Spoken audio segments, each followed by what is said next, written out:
Selamat pagi, saudara sekalian. Hari ini kita akan membahas sebuah tema yang penting, yaitu penyerahan diri sepenuhnya. Hanya saja dalam pembahasan kita hari ini, saya akan memodifikasi temanya. Saya akan memodifikasi sedikit temanya menjadi penyerahan diri sepenuhnya. Kalau tidak, so what? Penyerahan diri sepenuhnya. Kalau tidak, so what? Mengapa tema ini saya modifikasi dengan tambahan pertanyaan kecil, kalau tidak, so what? Orang sering mengatakan bahwa orang percaya harus beriman teguh dan percaya dengan segenap hati untuk mengalami kuasa Tuhan dan menerima berbagai anugerah dan berkat-Nya. Bukankah demikian? Hanya saja, bagaimana dengan kenyataannya? Mampukah kita selalu beriman teguh dan berserah sepenuhnya? Apakah bukannya seringkali kita memiliki iman yang dangkal karena kita masih dipenuhi oleh berbagai keraguan dan kekhawatiran dalam kita mengikut Kristus? Apakah kasih karunia dan berkat Tuhan itu hanya diberikan kepada orang percaya yang sudah mampu untuk berserah secara sepenuhnya? Apakah kita harus beriman secara sempurna dulu, baru kita bisa mendapat kasih karunia Tuhan?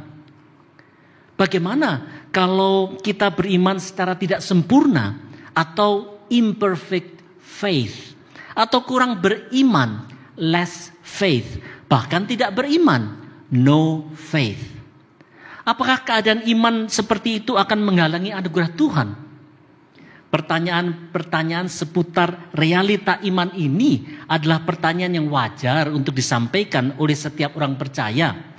Karena dalam kenyataannya kita masih sering berkhawatir, kita masih sering ragu dan merasa iman kita memang banyak kekurangannya. Nah, di sini saudara sekalian, kisah perempuan yang sakit pendarahan dan kisah putri Yairus yang dibangkitkan Yesus yang akan kita baca ceritanya setelah ini sangatlah cocok untuk menolong kita, menolong Anda dan saya untuk menjawab berbagai pertanyaan tadi. Marilah kita sekarang membaca perikop kita hari ini dari Markus 5 ayat 21 sampai dengan 43. Silakan kalau Anda mau buka HP, Markus 5 ayat 21 sampai dengan yang ke-43.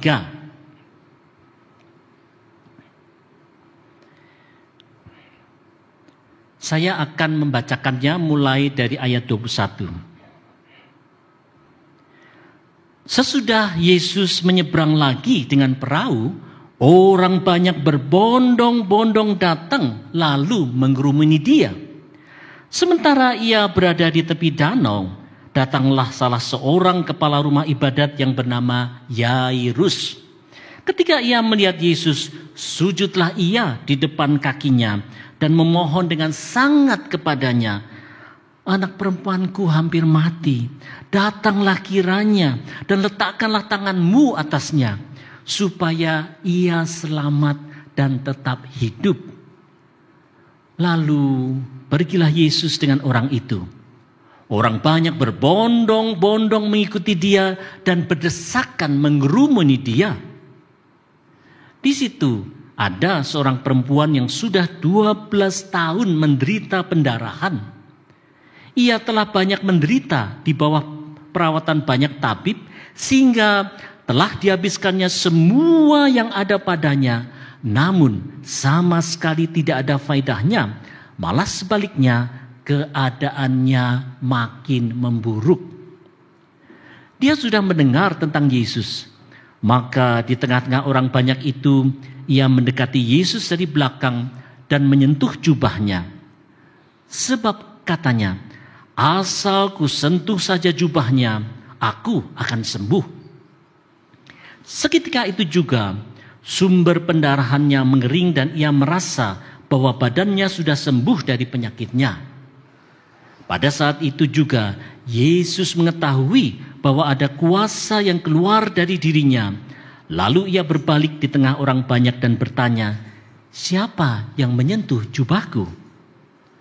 Murid-muridnya menjawab, "Engkau melihat bagaimana orang-orang ini berdesakan mengerumunimu, dan engkau bertanya, siapa yang menyentuh aku?"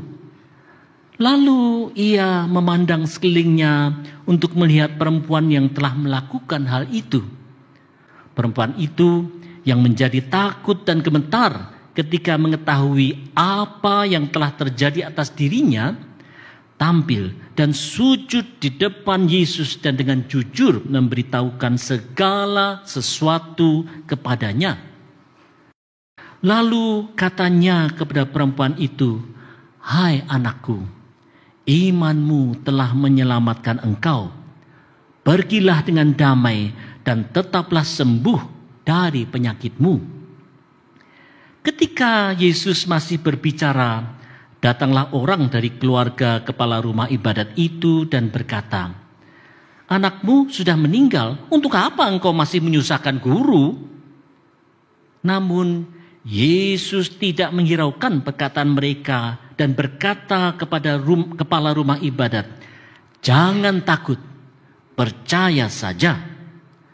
Lalu Yesus tidak memperbolehkan seorang pun ikut serta kecuali Petrus, Yakobus, dan Yohanes, saudara Yakobus. Mereka tiba di rumah kepala rumah ibadat, dan di sana dilihatnya orang-orang ribut, menangis dan meratap dengan suara nyaring. Sesudah masuk, ia berkata kepada orang-orang itu, "Mengapa kamu ribut dan menangis? Anak ini tidak mati, tetapi tidur." Namun mereka menertawakan dia. Semua orang itu disuruhnya keluar, lalu dibawanya ayah dan ibu anak itu serta mereka yang bersama dia masuk ke tempat anak itu. Lalu dipegangnya tangan anak itu, katanya, "Talita kum," yang berarti, "Hai anak perempuan, aku berkata kepadamu, bangunlah." Seketika itu juga anak itu bangun dan berjalan, sebab umurnya sudah 12 tahun. Mereka semua sangat takjub. Dengan sangat ia memperingatkan mereka supaya jangan seorang pun mengetahui hal itu. Lalu ia menyuruh mereka memberi anak itu makan. Demikianlah firman Tuhan. Yang berbahagia tentu saja Anda dan saya yang tidak hanya mendengarkan firman Tuhan, tetapi terlebih lagi yang melaksanakannya di dalam kehidupan kita sehari-hari. Haleluya. Saudara-saudara sekalian, kalau kita melihat pada pasal-pasal sebelumnya, kita melihat bagaimana Yesus dibaptis oleh Yohanes Pembaptis, ya. Jadi kalau kita melihat dari pasal 1, pasal sebelumnya, kita melihat bagaimana Yesus dibaptis oleh Yohanes Pembaptis. Kemudian Yesus memilih ke-12 muridnya dan memulai pelayanannya. Pelayanan Yesus itu ada 2 macam, ya. Yang pertama, pelayanannya adalah dalam hal mengajar, dan yang kedua adalah melakukan banyak mujizat. Di bagian sebelumnya, Markus menceritakan bagaimana Yesus berkeliling di berbagai kota untuk mengajar. Dan juga kita di pasal sebelumnya, yaitu pasal 4, kita melihat bagaimana Yesus juga mengajar murid-muridnya tentang kerajaan Allah dalam bentuk perumpamaan. Misalkan kalau kita lihat sebelumnya, kita akan melihat tentang perumpamaan penabur. Kemudian juga perumpamaan benih yang tumbuh, dan kemudian perumpamaan biji sawi. Selain mengajar, Yesus juga melakukan berbagai mujizat. Penyembuhan, misalkan saja menyembuhkan ibu mertua Petrus yang demam, ya. Kemudian juga menyembuhkan orang sakit kusta, menyembuhkan orang lumpuh, menyembuhkan orang yang mati sebelah tangan di hari Sabat, serta menyembuhkan banyak orang lainnya. Ya. Selain itu di pasal 4 diceritakan bagaimana Yesus menenangkan angin ribut, ya, dan kemudian juga mengusir roh jahat dari orang gila di Gerasa, ya. Jadi kalau kita menengok ke belakang, jadi kalau kita lihat di sini, wah, Yesus ini sibuknya bukan main ya. Yang ngajar, kemudian pelayanan ke sana kemari, ke berbagai kota, melakukan mujizat. Jadi Yesus memang sibuk sekali. Apa tujuannya? Selain mengajar, apakah melakukan mujizat dan kesembuhan pada banyak orang itu tujuan dari pelayanan Yesus? Ternyata bukan, saudara sekalian. Bukan itu tujuan. Penyembuhan itu bukan tujuan. Melakukan berbagai mujizat bukanlah tujuan utama dari Yesus. Karena mujizat itu hanyalah sarana, sekali lagi, sarana untuk hal yang lebih tinggi dan mulia. Lah, apa ya yang lebih tinggi dan mulia itu? Nah, di sini kita kemudian dibawa untuk melihat apa yang dinyatakan oleh Yohanes Pembaptis dan Allah Bapa sendiri tentang tujuan kedatangan Yesus. Sebelum Yesus memulai pelayanannya, Yohanes Pembaptis itu sudah mulai lebih dulu ya. Di mana Yohanes Pembaptis berseru-seru di padang gurun, misalkan saja di Matius 3 ayat 2, Yohanes Pembaptis berseru, "Bertobatlah sebab kerajaan Allah sudah dekat." Kerajaan Allah sudah dekat. Setelah itu, sewaktu peristiwa pembaptisan Yesus, Allah Bapa, langit terbuka, kemudian Allah Bapa berseru di Matius 3 ayat 17. "Inilah anakku yang kukasihi, kepadanyalah aku berkenan." Pernyataan Allah Bapa ini disadari betul oleh Yohanes Pembaptis, sehingga sewaktu Yohanes Pembaptis kemudian bertemu dengan Yesus, ia menyatakan di Yohanes 1 ayat 29, "Lihatlah anak domba Allah yang menghapus dosa dunia." Nah, dari beberapa hal ini kita bisa melihat bahwa tujuan utama dari kedatangan Yesus Kristus itu adalah untuk menyatakan bahwa Yesus Kristus adalah Allah yang berkuasa yang datang untuk menghapus dosa dunia. Jadi bukan masalah melakukan mujizat-mujizat saja. Kedatangan Yesus Kristus adalah perwujudan dari kedatangan kerajaan Allah ke dunia ini. Oleh sebab itulah segala pengajaran yang diajarkan Yesus merupakan norma yang ada di kerajaan Allah. Sekali lagi, norma yang ada di kerajaan Allah, dan setiap mujizat yang dilakukan oleh Yesus adalah tanda kehadiran kerajaan Allah, ya. Jadi pengajarannya adalah norma kerajaan Allah, dan mujizat-mujizat itu tanda-tanda dari kerajaan Allah. Dengan tujuan adalah untuk menyatakan bahwa Yesus adalah anak Allah yang hidup, ya, anak Allah hidup yang berkuasa. Dengan demikian, Yesus datang ke dunia bukanlah hanya untuk mengajar dan hanya melakukan mujizat semata. Karena memang itu bukanlah tujuan Allah. Tujuan segala pengajaran dan mujizat itu adalah merupakan demonstrasi bahwa Yesuslah Kristus atau Mesias, Sang Anak Allah yang berkuasa. Nah, saudara sekalian, ini adalah pokok yang sangat penting. Ya, karena kadang-kadang kita terpesona dengan berbagai mujizat, tetapi kita lupa bahwa yang terpenting dari semuanya itu adalah menunjuk kepada Yesus Kristus. Jadi, mujizat-mujizat yang dilakukan Yesus Kristus haruslah dilihat sebagai tanda-tanda kerajaan Allah dan bukanlah sekedar tindakan ajaib yang mengagumkan semata. Karena mujizat yang dilakukan Yesus itu adalah hanya tanda-tanda akan datangnya kerajaan Allah, maka tidak semua orang buta di Yudea dan di Galilea itu dicelikkan. Tidak semua orang lumpuh disembuhkan.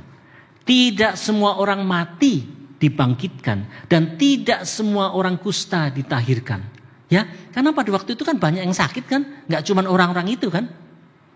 Dengan demikian semua mujizat Yesus itu bukanlah sesuatu yang harus terjadi dan perlu terjadi kepada semua orang yang sakit. Tidak. Mengapa demikian? Karena mujizat-mujizat itu seperti halnya tanda panah penunjuk jalan yang menunjuk kepada tujuan utama bahwa Yesus adalah anak Allah yang berkuasa, yang diutus Allah bukan sekedar untuk melakukan mujizat, tetapi Yesus datang untuk misi penyelamatan manusia dari dosa. Ya, jadi bayangkan itu kalau di jalan itu ada penunjuk ya. Jadi semua mujizat-mujizat itu menunjuk kepada Yesus. Itulah Yesus sang anak Allah. Itulah sang Mesias. Itulah Kristus. Itulah tujuan dari diadakannya mujizat. Nah, saudara sekalian, dengan latar belakang ini, marilah kita memahami dua kisah mujizat di Markus 5 yang kita baca tadi, yaitu tentang penyembuhan perempuan yang sakit pendarahan. Di bagian pertama kita akan bahas, dan kemudian di bagian kedua kita akan membahas kisah tentang putri Yairus yang dibangkitkan. Dan bagaimana kedua mujizat ini berfungsi sebagai tanda panah untuk menunjuk kepada Yesus sang anak Allah yang berkuasa itu. Mari sekarang kita masuk ke bagian pertama tentang kisah perempuan yang sakit pendarahan. Itu yang saya akan dulukan. Di sini kita akan belajar bagaimana anugerah Tuhan Yesus, sang anak Allah yang hidup itu tetap diberikan. Walaupun sang perempuan yang sakit pendarahan ini tidak sempurna beriman atau imperfect faith. Kalau kita ingat apa yang kita tadi baca, dalam kisah ini kita sudah membaca bahwa dalam perjalanan menuju rumah Yairus, sang kepala rumah ibadat Yahudi, ada seorang perempuan yang sakit pendarahan. Perempuan ini sudah sakit pendarahan selama 12 tahun.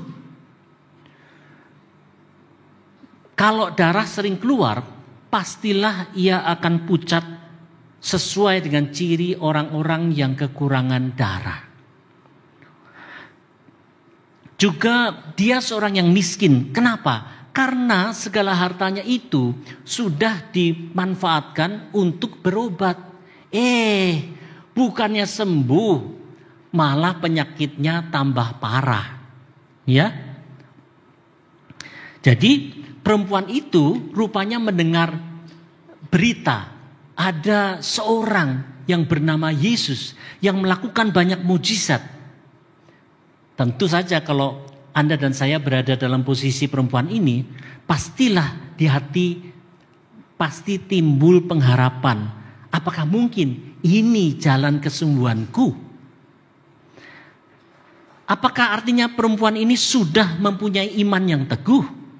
Kemungkinan besar tidak. Nah, alasannya apa? Mengapa demikian? Kalau perempuan itu memang seorang perempuan Yahudi, mestinya dia tahu akan akan aturan di Imamat 15 ayat 19 bahwa perempuan yang mengalami pendarahan yang disebut dengan cemar kain, bila ia menyentuh seseorang, maka orang yang menyentuhnya itu akan menjadi ikut cemar sampai dengan matahari terbenam. Dalam cerita yang kita baca tadi, kita lihat ya, orang kan berbondong-bondong berdesak-desakan. Berarti perempuan ini juga ikut berdesak-desakan kan? Ya, berarti artinya apa? Kalau ia berani untuk ikut berdesak-desakan di kerumunan orang, maka kelihatannya perempuan itu tidak tahu aturan itu. Atau kalaupun dia tahu, dia tidak peduli dengan aturan itu.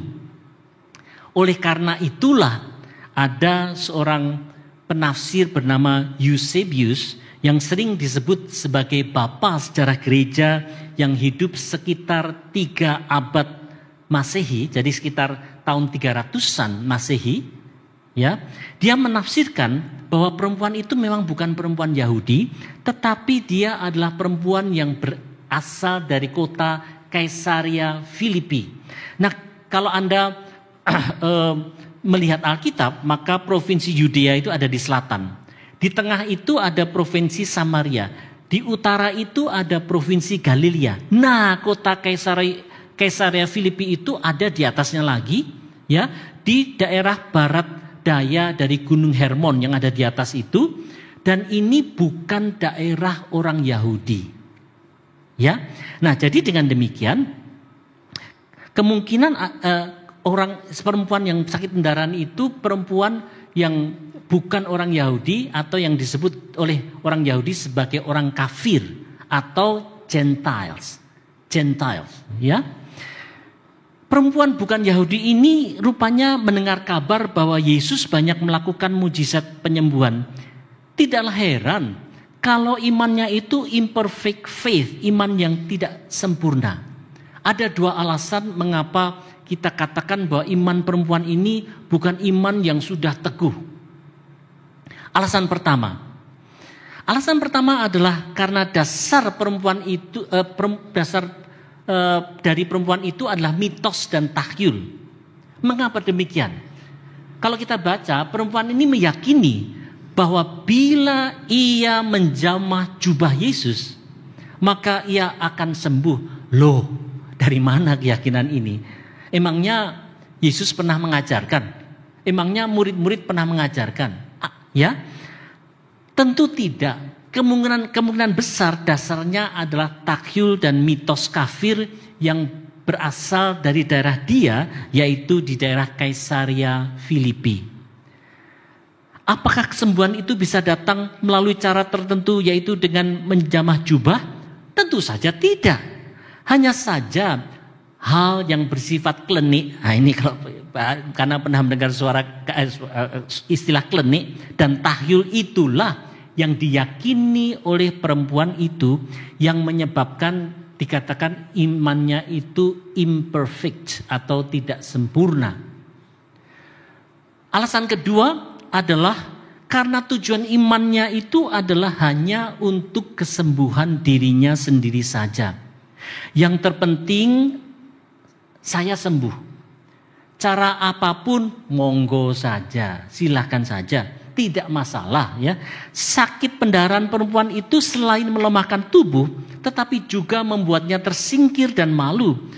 Entah olok-olok apa saja yang dia sudah alami selama 12 tahun ia sakit.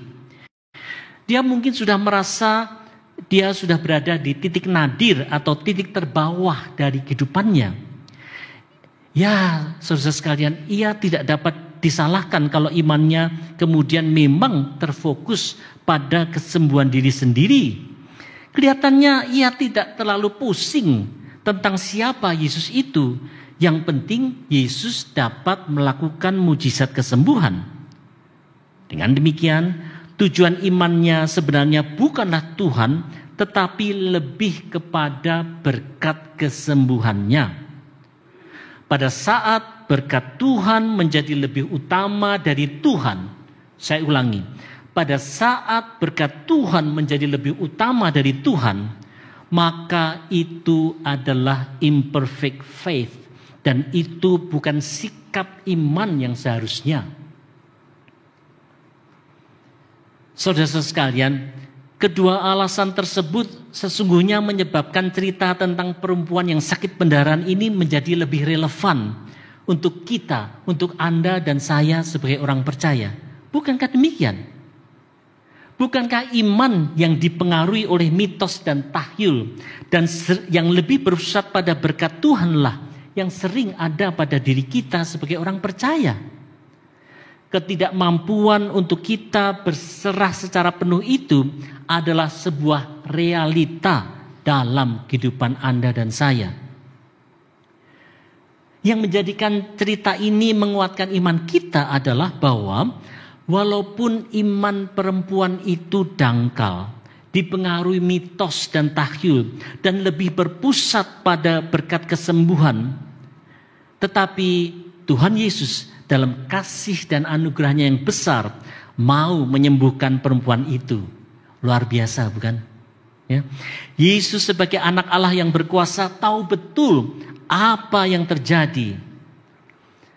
Dan kalau kita melihat ceritanya, pada waktu sang perempuan itu menjamah, Yesus kemudian berkata, "Siapa yang menjamah jubah aku?" Saudara, saya yakin bahwa kata-kata Yesus itu tidak disampaikan dengan kemarahan. kayak orangnya terus diomelin gitu. Saya percaya tidak demikian. Tetapi Yesus pasti menyampaikan dengan suara yang lemah lembut dan ramah. Bahkan kalau saya bayangkan Tuhan Yesus tersenyum. Ya, di dalam Alkitab itu memang tidak pernah dikatakan Yesus tersenyum ya. Yesus menangis ada, tapi kalau Yesus tersenyum tidak ada. Tapi saya membayangkan kalau itu direka ulang barangkali saya merasa Yesus dengan kelemah lembutan menengok dan kemudian tersenyum kepada perempuan ini. Sehingga walaupun perempuan itu takut dan gemetar, ia mau datang. Ia mau datang tersungkur di hadapan Yesus dan dengan tulus memberitahukan segala sesuatu kepadanya. Perempuan ini kemudian malah curhat di kaki Yesus. Waduh, saya waktu membayangkan seperti ini saya terharu. Ya, walaupun imannya imperfect, walaupun imannya tidak sempurna, walaupun banyak cacat, dangkal, tetapi Tuhan Yesus mau untuk berespons yang seperti itu. Ya, saudara sekalian, perempuan ini memang tidaklah memiliki iman yang sempurna. Iman dia hanya imperfect faith atau iman yang tidak sempurna. Meskipun demikian, Tuhan Yesus di dalam kasih dan anugerahnya tetap mau memberikan kesembuhannya. Luar biasa. Bahkan Yesus mengatakan, "Hai anakku, imanmu telah menyelamatkan engkau. Pergilah dengan selamat dan sembuhlah dari penyakitmu." Kalau Anda dan saya dalam posisi perempuan itu, betapa gembiranya hati kita, bukan? Hal ini mendemonstrasikan bahwa meskipun iman perempuan itu tidak sempurna dan hanya seperti biji sesawi yang katanya biji yang paling kecil, Yesus tetap melimpahkan berkat kesembuhannya. Hal kerajaan Allah yang digambarkan dalam perumpamaan biji sesawi tergambarkan pada kisah perempuan yang sakit pendarahan ini. Walaupun imannya sekecil biji sesawi dan imperfect, anugerah Tuhan tetap dilimpahkan dan perempuan itu dipuji Tuhan Yesus. Mungkin saudara sekalian, Anda dan saya sering merasa lemah dan tak berdaya karena adanya berbagai permasalahan, penyakit atau duka yang menerpa kita. Kita sendiri pun sering tidak tahu apa yang harus kita doakan. Bisa juga terjadi bahwa kita datang kepada Tuhan dalam keraguan dan kebimbangan. Kita mungkin merasa tidak yakin dan merasa sulit untuk kita bisa berserah penuh. Setidak sempurna apapun iman kita, janganlah kita ragu untuk datang kepada Yesus. Karena di dalam kasih dan anugerahnya yang begitu besar, Yesus tetap akan mendengar dan menyambut kita. Tuhan pun tahu apa hal terbaik yang bisa dianugerahkan kepada kita. Karena itu, janganlah sekalipun kita ragu untuk datang kepada Yesus. Bukankah ini berita yang melegakan bagi Anda dan saya? Mari sekarang kita melihat kisah yang kedua yang terkait dengan kisah Putri Yairus.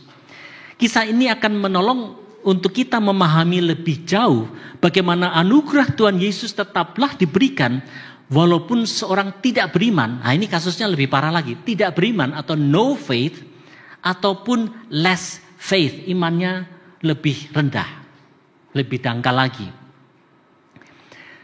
Kalau kita melihat kepada bacaan yang tadi kita baca di Markus 5, dalam bacaan kita itu di Markus 5 ayat 22, kita diperkenalkan dengan sosok Yairus.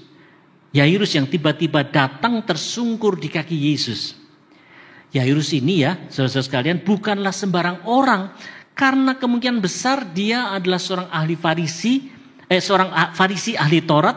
Karena ia memimpin rumah ibadat atau sinagoga. Ya, kalau pemimpin rumah ibadat kan pasti bukan orang sembarangan ya. Kemungkinan orang Farisi ahli Taurat. Karena apa? Karena sinagoga itu bagi orang Yahudi adalah pusat ibadah dan juga pusat pendidikan. Pusat pendidikan.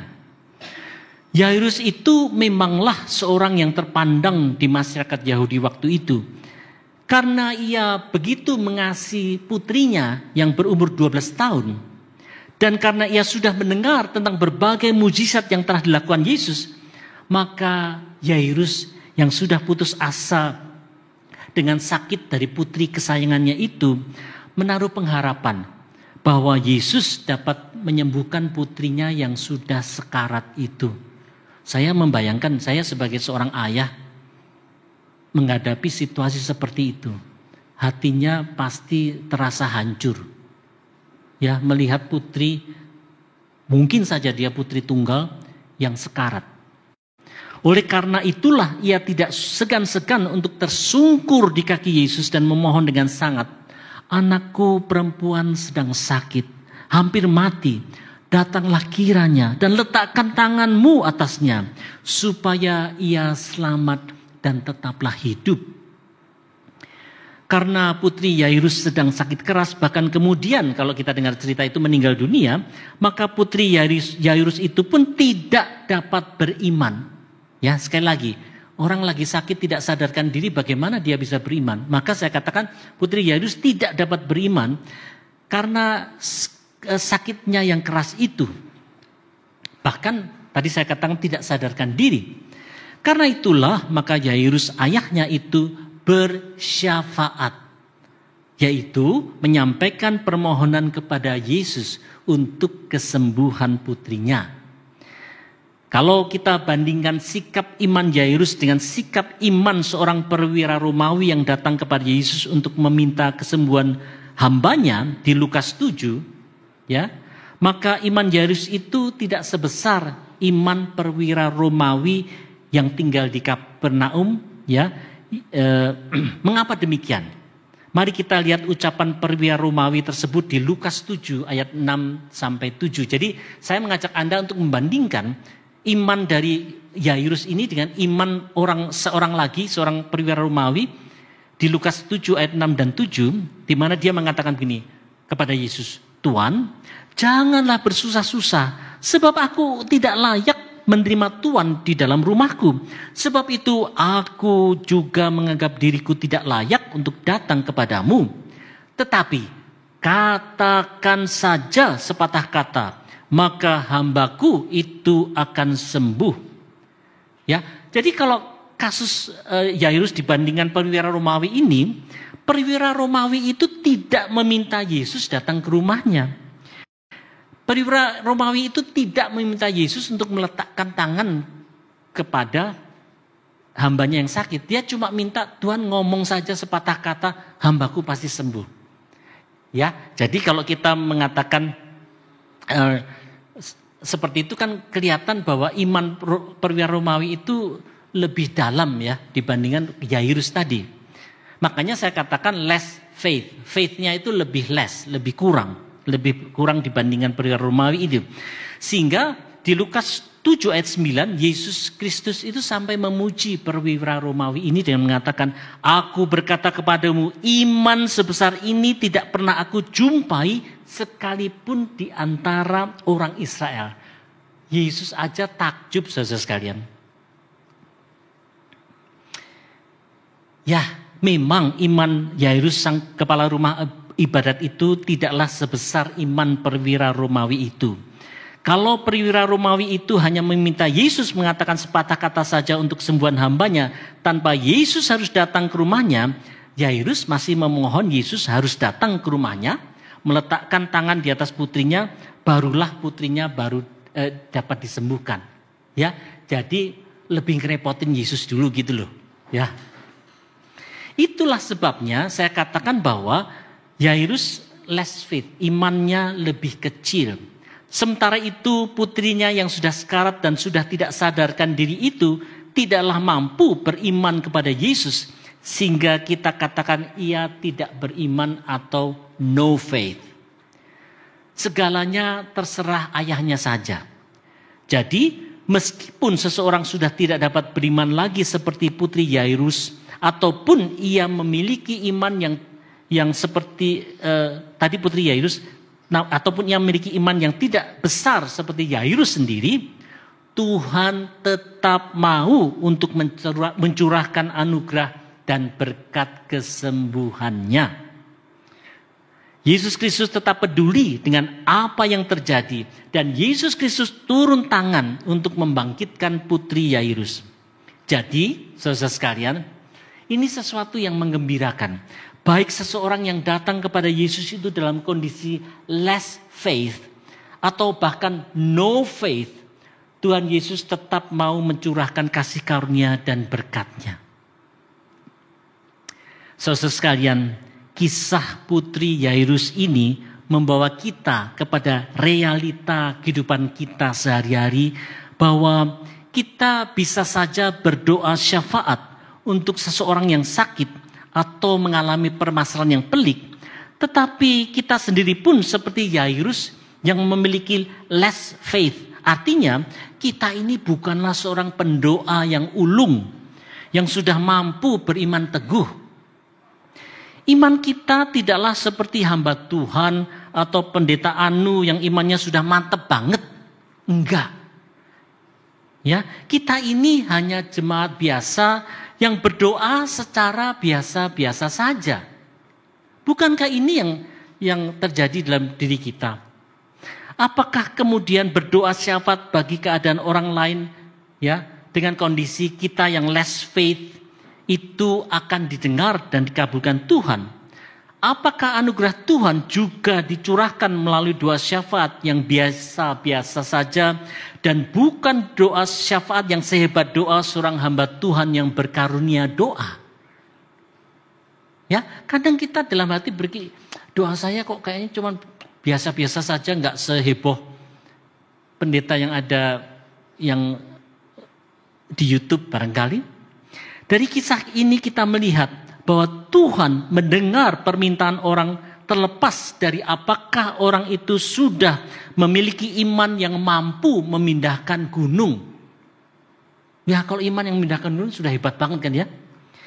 Kalau kita kembali melihat perumpamaan biji sesawi yang merupakan perumpamaan tentang kerajaan Allah, maka di dalam kerajaan Allah, walaupun iman kita tidaklah hebat, bahkan hanya sekecil biji sesawi saja, Tuhan tetaplah mendengarkan dan mengabulkan sesuai dengan kehendak-Nya.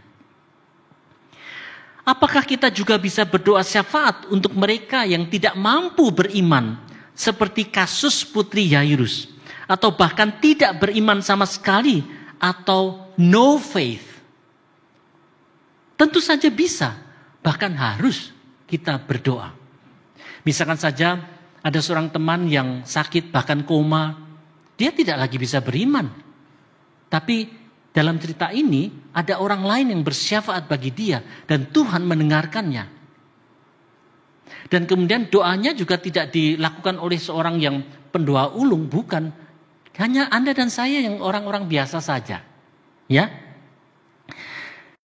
Nah, kalaupun ada suara-suara yang pesimis dengan permohonan doa atau doa syafaat kita, seperti seorang keluarga Yairus yang mengatakan, anakmu sudah mati, apa perlunya lagi engkau menyusah-nyusahkan guru? Kan tadi ada yang mengkritik ya, ada yang pesimis ya.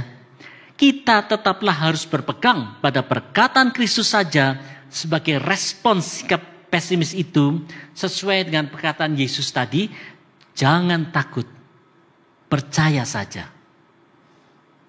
Jangan takut, percaya saja. Peneguhan Yesus untuk kita, jangan takut untuk berdoa syafaat walaupun iman kita tidaklah besar untuk orang lain yang tidak mau beriman atau tidak beriman, tetaplah harus kita pegang. Saudara-saudara, kita sudah belajar dari 2 kasus di Markus 5, yaitu kasus perempuan yang sakit pendarahan dan kasus putri Yairus yang dibangkitkan. Realita memang menunjukkan bahwa kita, Anda dan saya, seringkali sebagai orang percaya tidaklah mampu untuk dapat melakukan penyerahan diri sepenuhnya kepada Tuhan. Realita iman yang kita hadapi adalah imperfect faith, less faith, bahkan no faith. So what? Jadi bagaimana? Dari pelajaran kita hari ini, kita belajar bahwa kita tidaklah perlu menunggu sampai iman kita sempurna dulu. Dan kita sudah mampu berserah sepenuhnya kepada Tuhan untuk dapat menerima kasih, anugerah, dan berkat Tuhan. Tuhan tetaplah akan mendengar segala permohonan kita, baik untuk diri sendiri atau kita berdoa syafaat untuk orang lain, walaupun iman kita tidaklah sempurna. Ini tentu kabar baik, kabar gembira bagi kita. Meskipun demikian, janganlah kemudian kita menjadi stagnan atau cukup puas dengan pertumbuhan iman kita sekarang ini, sehingga kita tidak mau berupaya untuk bertumbuh secara iman. Oleh karena itu, saudara sekalian, saya mengajak Anda semua untuk terus belajar bertumbuh dalam iman dengan menjadikan Amsal 3 ayat 5 dan 6 sebagai arah pertumbuhan iman kita. Ya, kalau kita mau bertumbuh, ya tentu harus ada arahnya dong. Seperti apa? Percayalah kepada Tuhan dengan segenap hatimu. Dan janganlah bersandar kepada pengertianmu sendiri. Akuilah Dia dalam segala lakumu, maka Ia akan meluruskan jalanmu. Di dalam anugerah Tuhan, kita akan dapat makin bertumbuh dalam iman menuju iman yang lebih sempurna. Maukah kita? Amin. Mari kita berdoa. Bapa di dalam sorga, kami datang kepadamu. Kami harus mengakui bahwa seringkali kami tidak mempunyai iman dengan penyerahan diri yang sepenuh. Tetapi kami memiliki iman yang tidak sempurna, imperfect faith, bahkan less faith. Dan kemudian bahkan kami mendoakan juga untuk yang no faith. Bapa, kami berdoa supaya Tuhan yang menolong kami, supaya kami semua boleh bertumbuh dalam iman menuju iman yang lebih sempurna. Kami doakan Tuhan, walaupun iman kami tidak sempurna, kiranya kami tetap terus mengarahkan hati dan pikiran kami kepada Engkau saja Tuhan. Dan berkati kami, tolong kami dalam kami mengupayakan hal-hal yang untuk iman kami ini makin bertumbuh. Terima kasih Bapa surga, kami mau serahkan semuanya ke dalam tangan-Mu Tuhan. Terpujilah Engkau Tuhan. Demi Yesus Kristus kami berdoa. Amin.